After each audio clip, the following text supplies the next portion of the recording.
Let's talk about whose story comes to a close in Resident Evil 8, and also the prevalence of spoilers on the internet, specifically YouTube.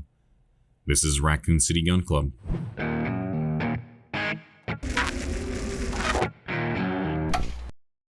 So we've all seen the trailer that begins with the little line, "His story comes to a close." Now, upon first inspection, you might think, well, obviously they're talking about Ethan Winters. He was the protagonist in Resident Evil 7, and he's the protagonist in RE8. He's not a cash cow like some of the other characters, Chris, Jill, Claire, Leon, etc. And frankly, he wasn't that well received during his first appearance. But of course, there is the other option, which is Chris Redfield. Now, we don't know a lot about what Chris is doing in this game.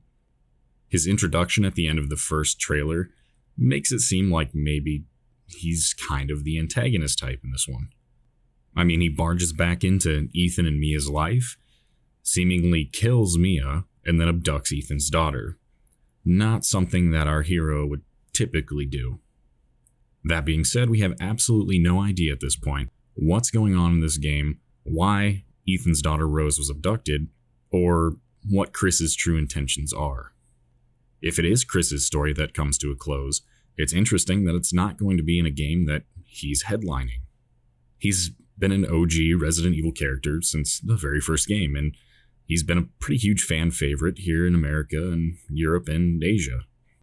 He's spawned countless memes from his boulder punching days in Resident Evil 5 to the more fan-made side of his personality where he insists that Leon gets together with Claire. Now, I'm not saying that his story is coming to a close. It could be Ethan, it could be Chris. I really don't know. It could be someone else. However, if Ethan or Chris's stories do come to a close, does that mean the worst? That they die? Or that they just retire or move on? Which brings me to spoilers on YouTube. Now, I'm not going to name any channels in particular, but those of us that follow Resident Evil news have probably seen a few of these channels around.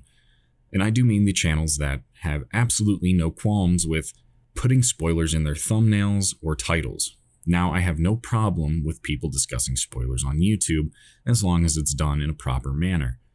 You don't put the spoilers in the thumbnail, you do not put the spoilers in your title. You preface your video with the fact that it will be a spoiler discussion. And I'd be lying if I said that I hadn't seen what appears to be Resident Evil 8 spoilers just plastered right there on YouTube. And YouTube seemingly doesn't care. Now, I know some people are going to be indifferent to these spoilers. They don't really care, but you have to think of it like this. For some of us, this is our favorite series of all time. We want to experience it completely new and fresh when we play it for the first time. We're interested in the general news that comes out about the series that the developers choose to release, but we don't want to see leaks or spoilers that would otherwise ruin huge parts of the game for us. The same goes for YouTube comments. If I post a video like this where I'm talking about spoilers on YouTube, I don't want people to go down in the comments and start talking about spoilers. There's no way to properly spoiler comments down below unless you do the trick where you make it long and then you have to see more or expand it. But that's still not a very safe way to go about it. I guess what I'm trying to say here is if these spoilers that I've stumbled upon on YouTube are true, then it's disappointing. And it's not disappointing because of what the spoilers say, more so as it's disappointing because I would have liked to have been surprised on my own, experiencing it, rather than having some Joe Schmo on YouTube take care of that for me. I don't know what your guys' thoughts are on this, but it happened to me again recently, and it upset me enough that I thought I'd just put out a little video on it.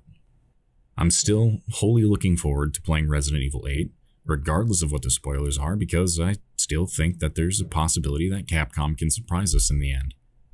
If you're one of the lucky ones that hasn't stumbled upon these spoilers, I recommend you steer clear if it's something you're passionate about like I am. Do not search for any Resident Evil 8 spoilers. Do not even search for his story comes to a close, because I did that, and honestly, that's what spoiled me a little bit. Anyway, guys, just a short one for today. I am still going to be making more content later on this week, so keep an eye out for that.